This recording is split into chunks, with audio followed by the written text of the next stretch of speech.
क्या आप भी आईपीएस ऑफिसर बनना चाहते हैं? आईपीएस ऑफिसर का पूरा प्रोसेस जानना चाहते हैं तो हमारे साथ इस वीडियो में एंड तक बने रहिए। देखिए, आईपीएस ऑफिसर एक बहुत ही ज्यादा रिस्पेक्टफुल पोस्ट है। तो ये आईपीएस ऑफिसर बनने का क्राइटेरिया क्या है, कौन से एग्जाम्स देने पड़ेंगे, ये सब कुछ आज मैं आपको इस वीडियो के माध्यम से डिटेल में बताऊंगी। तो अगर आपने अब तक इस चैनल को सब्सक्राइब नहीं किया है तो पहले सब्सक्राइब कर लीजिए और बेल आइकन को प्रेस करना ना भूलिए। तो देखिए, चलते हैं इस वीडियो में आज हम क्या क्या देखेंगे।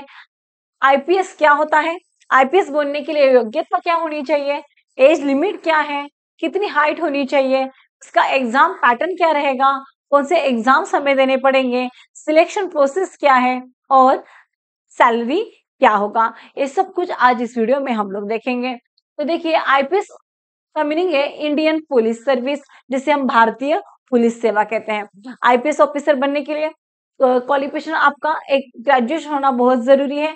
चाहे आप आर्ट्स से हो, कॉमर्स से हो या साइंस से हो, आप किसी भी स्ट्रीम से हो सकते हो, बस आपको यहाँ पे ग्रेजुएशन होना जरूरी है। जैसे बीए, बीकॉम, बीएससी या कोई इंजीनियरिंग का या बी फार्मेसी वगैरह, ऐसे कोई भी आपके पास एक डिग्री यहाँ पे होना बहुत जरूरी है। और उसके लिए कोई भी परसेंटेज क्राइटेरिया नहीं है, मतलब अगर आप 40% हो तभी भी चलेगा, 70%, 80%, कुछ भी आपके परसेंटेज हो तो चलेगा, बस आपके पास एक डिग्री होना जरूरी है। और एज लिमिट देखिए, जनरल कैटेगरी के लिए एज लिमिट है 21 ईयर से लेके 32 ईयर्स तक। ओबीसी कैटेगरी के लिए यहाँ पे 3 साल की छूट है, मतलब 21 ईयर्स से लेके 35 ईयर्स तक। और एससी एसटी कैटेगरी के लिए 5 ईयर्स की छूट है और उसका एज लिमिट है 21 ईयर से लेके 37 ईयर्स तक।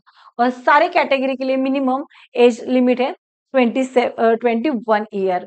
ठीक है, अब हाइट कितनी होनी चाहिए।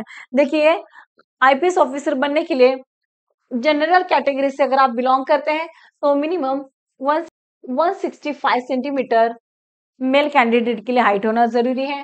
फीमेल कैंडिडेट के लिए 150 सेंटीमीटर का हाइट होना यहाँ पे जरूरी है। अगर आप रिजर्व कैटेगरी से बिलोंग करते हैं तो आपको यहाँ पे 5 सेंटीमीटर का छूट मिलेगा, तो आपको height 160 centimetre for male candidate और 145 सेंटीमीटर फॉर फीमेल कैंडिडेट के लिए हाइट का यहाँ पे क्राइटेरिया है।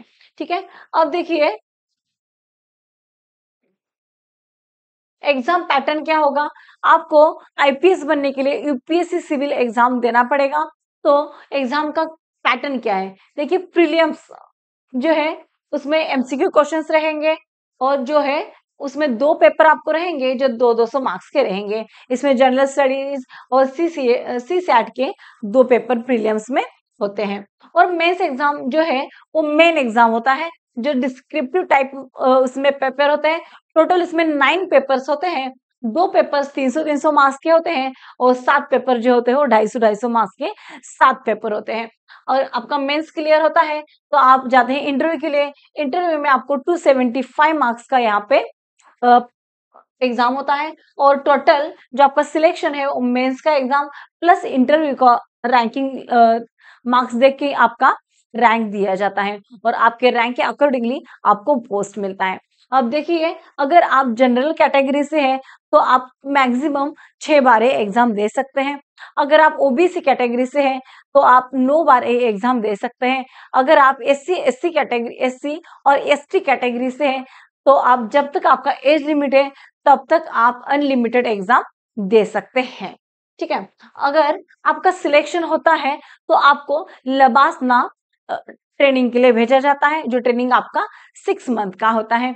अब लास्ट में अगर हम जानते हैं इसका सैलरी क्या है, तो देखिए जो बेसिक सैलरी आपको मैं आज यहाँ पे बता रही हूँ, बेसिक सैलरी है उसका 56,100 रुपीज। ये आपका एकदम बेसिक सैलरी है और उसमें आपको कुक मिलेगा, मोबाइल मिलेगा, ड्राइवर मिलेगा, गार्डनर, घर, गाड़ी, ये सब कुछ आपको इसमें मिल जाता है। अगर आपका भी सपना आईपीएस ऑफिसर बनने का है तो आज से ही आप हार्ड वर्क करना शुरू कीजिए।